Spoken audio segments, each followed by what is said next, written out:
ಮೈಸೂರು ಜಿಲ್ಲೆಯಲ್ಲಿ ಕೋವಿಡ್ ಕೇಸುಗಳು ಕಂಡುಬಂದ ಹಿನ್ನೆಲೆಯಲ್ಲಿ ಮೈಸೂರು ಅಂದ್ರೆ ಕರ್ನಾಟಕ ಹಾಗೂ ಕೇರಳ ಗಡಿ ಭಾಗದಲ್ಲಿ ಕಟ್ಟೆಚ್ಚರವನ್ನು ವಹಿಸಲಾಗಿದೆ. ಇದ್ರ ಜೊತೆಗೆ ಕೆಆರ್ ಆಸ್ಪತ್ರೆಯಲ್ಲಿ ಟೆಸ್ಟಿಂಗ್ಗಳ ಸಂಖ್ಯೆ ಕೂಡ ಹೆಚ್ಚಳ ಮಾಡಲಾಗಿದೆ. ಈ ಕುರಿತು ಮಾತಾಡಲಿಕ್ಕೆ ನಮ್ಮ ಜೊತೆ ಜಿಲ್ಲಾ ಆರೋಗ್ಯಾಧಿಕಾರಿಗಳಂತಹ ಡಾಕ್ಟರ್ ಪಿ.ಸಿ. ಕುಮಾರಸ್ವಾಮಿ ಅವರಿದ್ದಾರೆ. ಅವ್ರನ್ನ ಮಾತಾಡಿಸ್ತಾ ಹೋಗ್ತೀನಿ.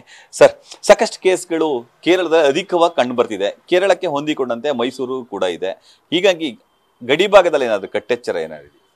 ಅದೇ ನಮಗೆ ಕೇರಳ ರಾಜ್ಯಕ್ಕೆ ಹೊಂದಿಕೊಂಡಂತೆ, ಅದರಲ್ಲೂ HD ಕೋಟೆ ತಾಲೂಕಿಗೆ ಸಂಬಂಧಪಟ್ಟಾಗೆ ಹೊಂದ್ಕೊಂಡಂತೆ ಇರತಕ್ಕಂಥ ಹಿನ್ನೆಲೆಯಲ್ಲಿ ರೆಗ್ಯುಲರ್ ಆಗಿ ಬೇರೆ ಬೇರೆ ಕಾರಣಗಳಿಂದ ಸಾರ್ವಜನಿಕರಿಗೂ ಅಲ್ಲಿ ಏನು ಟ್ರಾವೆಲ್ ಮಾಡ್ತಾರೆ ಅದನ್ನು ಡೀಟೇಲ್ಸನ್ನು ಸಂಬಂಧಿಸಿದ ಆಶಾ ಕಾರ್ಯಕರ್ತೆಯರು, PHCOs ಮತ್ತು ವೈದ್ಯರು ಅದ್ರ ಬಗ್ಗೆ ನಿಗಾ ಇಡಿಸ್ತಾ ಇದ್ದಾರೆ.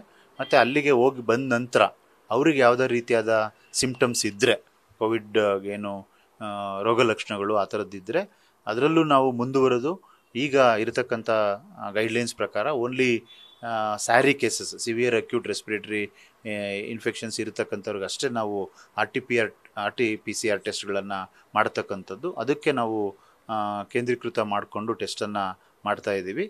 ಜೊತೆಗೆ ನಮ್ಮ ತಾಲೂಕಿನಲ್ಲಿ ತಾಲೂಕು ವೈದ್ಯಾಧಿಕಾರಿಗಳ ನೇತೃತ್ವದಲ್ಲಿ ರ್ಯಾಪಿಡ್ ರೆಸ್ಪಾನ್ಸ್ ಟೀಮ್ ಏನಿದೆ ಅದನ್ನು ಮಾಡ್ಕೊಂಡಿದ್ದೀವಿ. ಈ ರೀತಿಯಾದ ಮೊದಲನೇ ಹಂತದಲ್ಲಿ ನಾವು ಸಾರ್ವಜನಿಕರಿಗೆ ಅರಿವನ್ನು ಮೂಡಿಸ್ತಕ್ಕಂಥ ನಿಟ್ಟಿನಲ್ಲಿ ಸಾಕಷ್ಟು ಕ್ರಮಗಳನ್ನು ಜರುಗಿಸ್ತಕ್ಕಂಥದ್ದು. ಅದೇ ರೀತಿ ಕೋವಿಡ್ ಸಿಂಪ್ಟಮ್ಸ್ ಇದ್ದರೆ ಅವರು ನಮ್ಮ ಸಂಬಂಧಿಸಿದ ಪ್ರಾಥಮಿಕ ಆರೋಗ್ಯ ಕೇಂದ್ರ ಇರ್ಬೋದು ಅಥವಾ ಜನರಲ್ ಹಾಸ್ಪಿಟಲ್ಸ್ಗಳನ್ನ ಸಂಪರ್ಕ ಮಾಡಿದ್ರೆ ಅಲ್ಲಿ ವೈದ್ಯರು ಪರೀಕ್ಷೆಯನ್ನು ಮಾಡ್ಕೊಳ್ತಾರೆ. ಅವ್ರಿಗೇನಾದರೂ ಫರ್ದರ್ ಟೆಸ್ಟಿಂಗ್ ಬೇಕು ಅಂದರೆ ಎಸ್ಪೆಷಲಿ ಸ್ಯಾರಿ ಕೇಸಸ್ಗೆ ನಾವು ನಮ್ಮ ಮೈಸೂರು ಹೆಡ್ ಕ್ವಾರ್ಟರ್ಸಲ್ಲಿ ಇರತಕ್ಕಂಥ MMCRAಯಲ್ಲಿ ಪರೀಕ್ಷೆಯನ್ನು ಮಾಡ್ತಾಯಿದ್ದೀವಿ. ಸರ್, HD ಕೋಟೆಯ ಚೆಕ್ ಪೋಸ್ಟ್ ಅಂದರೆ ಗಡಿ ಭಾಗ ಬಾವಲಿ ಚೆಕ್ ಪೋಸ್ಟಲ್ಲಿ ಟೆಸ್ಟಿಂಗ್ಗಳು ಆರಂಭಿಸಿದೆ. ಅಲ್ಲೇನು ಟೆಸ್ಟಿಂಗ್ಸ್ ಮಾಡ್ತಾ ಇಲ್ಲ. ಅಲ್ಲಿ we are going to create sensitisation for publics, ಅಂದರೆ ಸಾರ್ವಜನಿಕರಿಗೆ ಅರಿವನ್ನು ಮೂಡಿಸ್ತಕ್ಕಂಥ ಕಾರ್ಯಕ್ರಮವನ್ನು ಮಾಡ್ತಾ ಇದ್ದೀವಿ. ಸರ್, ಈ ಮೈಸೂರಿನ ಟೆಸ್ಟಿಂಗ್ ಎಲ್ಲೆಲ್ಲಿ ನಡೀತಿದೆ ಸರ್? ಎಲ್ಲೆಲ್ಲಿ ಆರಂಭಿಸಿದೆ? ಈಗ ನಮ್ಮಲ್ಲಿ MMCRAಯಲ್ಲಿ ಮೈಸೂರು ಮೆಡಿಕಲ್ ಕಾಲೇಜಿಗೆ ಹೊಂದ್ಕೊಂಡಂತೆ KR ಆಸ್ಪತ್ರೆಯಲ್ಲಿ ಏನು ಲ್ಯಾಬ್ ಇದೆ ಅಲ್ಲಿ ನಾವು ಪರೀಕ್ಷೆಯನ್ನು ಮಾಡೋ ನಿಟ್ಟಿನಲ್ಲಿ ಮಾಡ್ತಾ ಇದ್ದೀವಿ. ಈಗ 3 ಕೇಸಸ್ ಏನು ರಿಪೋರ್ಟ್ ಆಗಿದೆ ಅಲ್ಲಿ ಪರೀಕ್ಷೆ ಮಾಡೋದಂಥದ್ದಕ್ಕೆ ಸ್ಯಾರಿ ಕೇಸಸ್ಸು ಅಡ್ಮಿಟ್ ಆಗಿರತಕ್ಕಂಥ ಪ್ರಕರಣಗಳಲ್ಲಿ ಪರೀಕ್ಷೆ ಮಾಡಿದಾಗ ಪಾಸಿಟಿವ್ ಬಂದಿರತಕ್ಕಂಥ ಕೋವಿಡ್ ಕೇಂದ್ರಗಳು ಅಥವಾ ಬೆಡ್ಗಳ ವ್ಯವಸ್ಥೆ ಈ ಥರದ್ದೇನಾದ್ರು ತಯಾರಿ ಆಗ್ತಿದೆಯಾ ಸರ್? ಅಲ್ಲ, ಈ ಪ್ರಿಪ್ರೇಷನ್ಸನ್ನು ರೆಗ್ಯುಲರ್ ಆಗಿ ಹಿಂದೆನೂ ನಾವು ಗಮನಿಸ್ಬೋದು. ಸುಮಾರು 8-10 ತಿಂಗಳ ಹಿಂದೆನೂ ನಾವು ಡ್ರೈ ರನ್ ಆ್ಯಕ್ಟಿವಿಟಿನ ನಮ್ಮ ಜಿಲ್ಲೆಗೆ ಮತ್ತು ರಾಜ್ಯಾದ್ಯಂತ ಮಾಡಿದ್ದೀವಿ. ಈ ನಿಟ್ಟಿನಲ್ಲಿ ಈ COVID-19 ಇನ್ಫೆಕ್ಷನ್ಸ್ ಏನಿದೆ ಅದನ್ನು ಟ್ರೀಟ್ಮೆಂಟ್ ಮಾಡೋ ನಿಟ್ಟಿನಲ್ಲಿ ಅದು it has become part and parcel of the department. ಪ್ರತಿದಿನವೂ ಆ ಥರದ ಕೇಸಸ್ಸು ಹೊಂದ್ಕೊಂಡಂತೆ ವೈರಲ್ ಫೀವರ್ ಕೇಸಸ್ ಏನು ರಿಪೋರ್ಟ್ ಮಾಡ್ತದೆ ಅದನ್ನು ನಾವು ಅದನ್ನು ಪರೀಕ್ಷೆಗೊಳಪಡಿಸ್ತಕ್ಕಂಥದ್ದು ಮತ್ತು ಟ್ರೀಟ್ಮೆಂಟ್ ಮಾಡ್ತಕ್ಕಂಥದ್ದನ್ನು ಮಾಡ್ತಾ ಇದ್ದೀವಿ.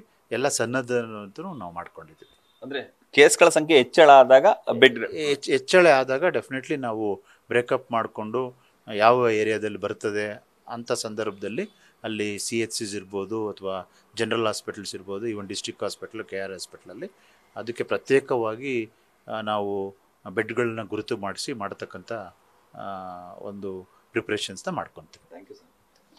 ಇಷ್ಟು ಹಿರಿಯ ಆರೋಗ್ಯಾಧಿಕಾರಿಗಳಾದಂತಹ ಡಾಕ್ಟರ್ P.C. ಕುಮಾರಸ್ವಾಮಿ ಅವರ ಮಾತುಗಳು. ಸದ್ಯಕ್ಕೆ ಜಿಲ್ಲೆಯಲ್ಲಿ ಆತಂಕ ಪಡುವ ಅಗತ್ಯ ಇಲ್ಲ. ಗಡಿ ಭಾಗದಲ್ಲಿ ಸಾಕಷ್ಟು ಅಗತ್ಯ ಕ್ರಮಗಳನ್ನು ಕೈಗೊಂಡಿದ್ದೇವೆ. ಅದೇ ರೀತಿ KR ಆಸ್ಪತ್ರೆ ಸೇರಿದಂತೆ ಹಲವು ಕಡೆಗಳಲ್ಲಿ ಟೆಸ್ಟಿಂಗ್ಗಳ ಸಂಖ್ಯೆಯನ್ನು ಕೂಡ ಹೆಚ್ಚಳ ಮಾಡಿದ್ದೇವೆ. ಮುಂದಿನ ದಿನಗಳಲ್ಲಿ ಅಗತ್ಯಕ್ಕೆ ತಕ್ಕಂತೆ ಕ್ರಮವನ್ನು ತೆಗೆದುಕೊಳ್ತೀವಿ ಅನ್ನೋ ಮಾತನ್ನು ಹೇಳ್ತಾರೆ. ಕ್ಯಾಮ್ರಾಮನ್ ವಿನಯ್ ಜೊತೆ Ravi Pandavapura, news first, Mysuru. News first, ನಿರ್ಭೀತಿಯಿಂದ ನಿಮ್ಮ ಪರವಾಗಿ.